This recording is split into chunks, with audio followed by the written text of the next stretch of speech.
je me disais, mais d'où vient la force de cette jeune fille, cette jeune dame? Quand elle a commencé, elle me semblait fragile et trop jeune. Je ne cessais de me poser la question de savoir d'où lui venait cette force pour que tout d'un coup, elle puisse rompre avec son confort et qu'elle décide d'aller se jeter dans la gueule d'un lion. D'où lui venait cette force? Une question à laquelle je ne cesse de réfléchir. Et dernièrement, en lisant un livre de M. Zizek, ayant pour titre « Vivre la fin des temps », j'ai enfin commencé à comprendre que défendre une cause peut pousser la personne qui la défend à aller au-delà de l'amour qu'il a pour sa famille, pour ses proches. C'est comme si la personne se disait, si la cause dans laquelle je m'engage est bien défendue, les miens s'en retrouveront mieux. Et c'est une joie de pouvoir voir la maman et la petite sœur et l'époux de Victoire et de partager avec eux cette soirée. Et Victoire est restée pour moi une école. J'ai la chance de la voir régulièrement sur Twitter.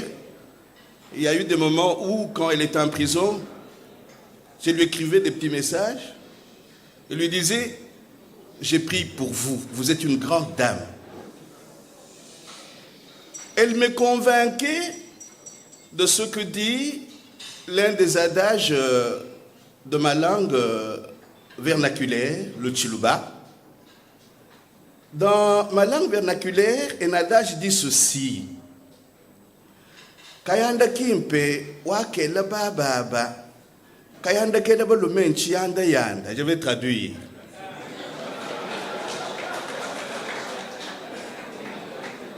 Le véritable défi, c'est celui qui est lancé aux femmes. Le défi lancé aux hommes est un semblant de défi. Vous comprenez que j'ai commencé mon propos en disant les lionnes sont vraiment des reines.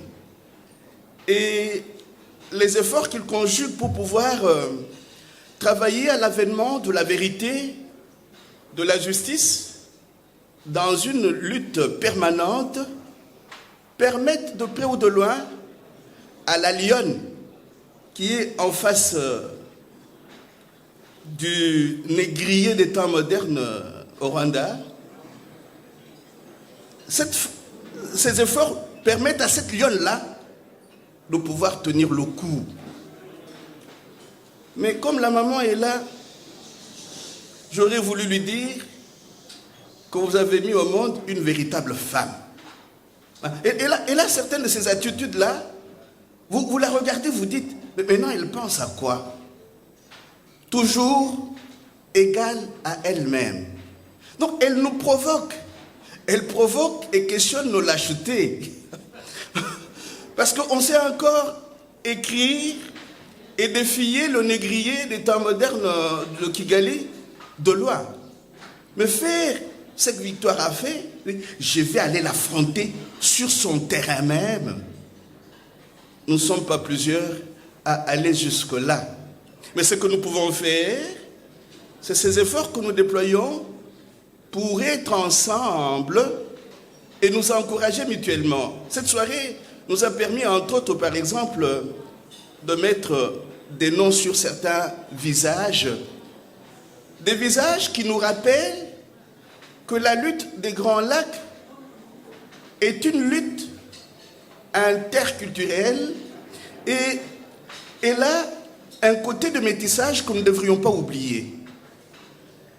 Nos amis qui ont travaillé dans les Grands Lacs et qui après sont rentrés dans leur pays, qu'ils soient canadiens, belges ou espagnols, n'ont pas rompu avec cette lutte. C'est signe que la défense de la vérité ne connaît pas de race. Là où la vérité est bafouée, là où la justice est piétinée, il est possible de conjuguer des efforts de manière transfrontalière pour pouvoir lutter. Donc, les Lyon et la Lyon m'ont prouvé que Kayanda Kimpewa Kelaba Baba, Kayanda Kelaba Lomen Chianda Yan.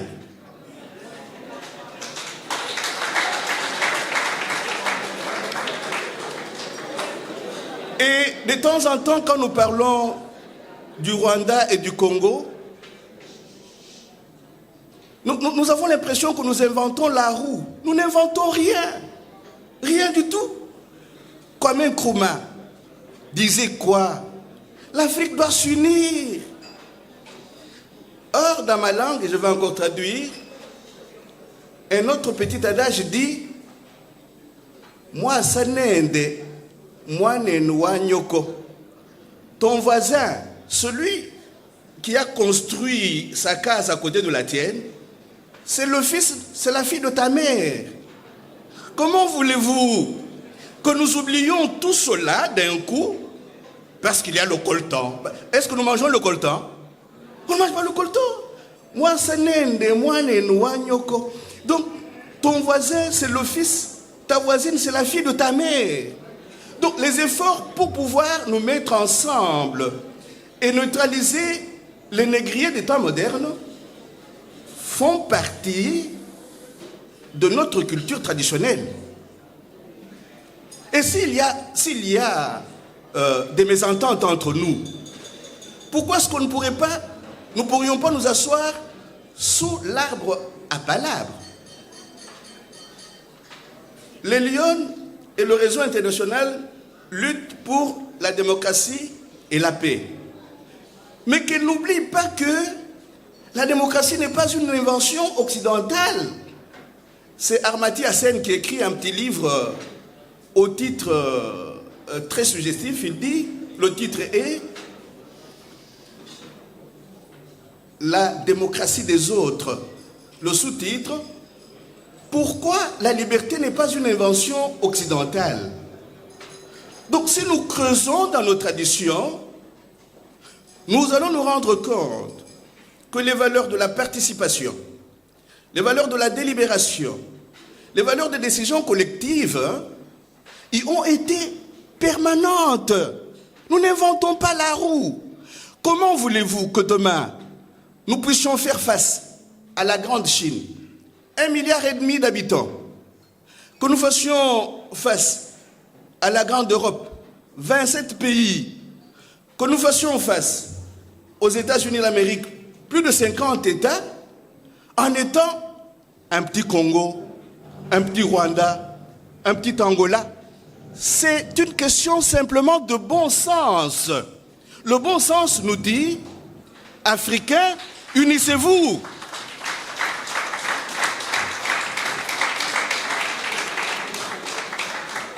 Mais pourquoi est-ce que nous sommes en train de perdre le bon sens?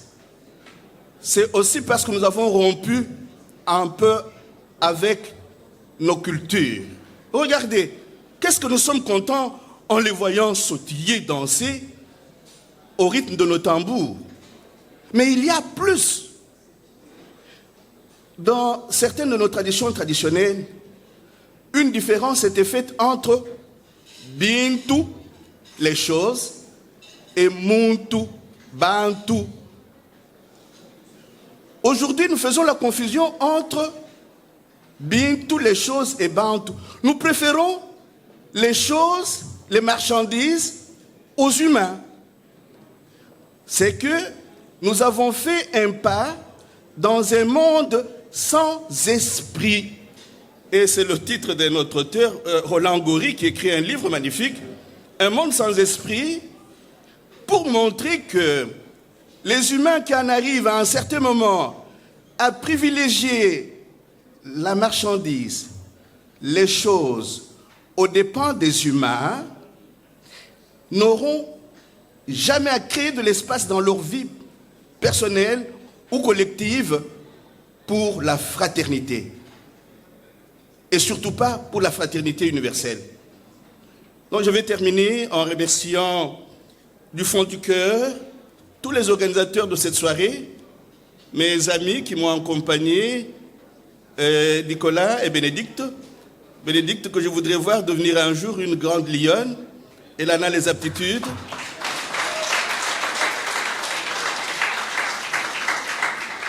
Petit à petit, avec eux, nous sommes en train de mettre sur pied des petites associations.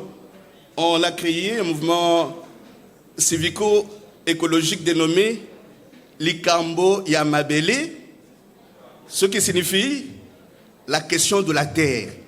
Parce que notre problème, à nous, Africains des Grands Lacs, c'est aussi cela. Ne nous voilons pas la face. Mais nous avons suffisamment d'espace. Le Congo est sous-peuplé.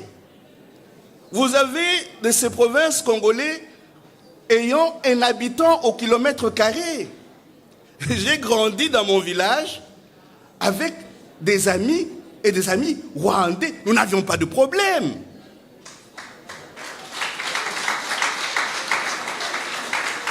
Antoine de Saint-Exupéry dans Citadelle dit ceci: force-les à bâtir une tour ensemble, tu feras deux des frères. Mais si tu veux faire deux des ennemis, jette-leur du grain. On nous a jeté le grain de cobalt, de diamant, de ceci.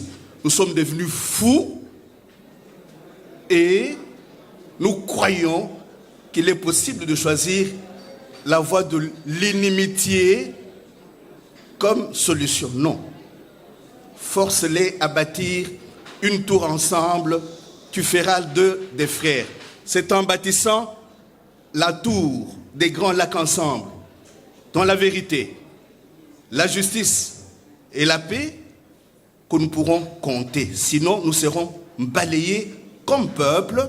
Un jour, on nous retrouvera dans des musées, on commencera à dire, ah, ici, un peuple a habité, on l'appelait peuple congolais. Ah, là-bas, c'était des Rwandais. Mais tous ont disparu. Pourquoi? Ils ont vendu leur âme au coltan.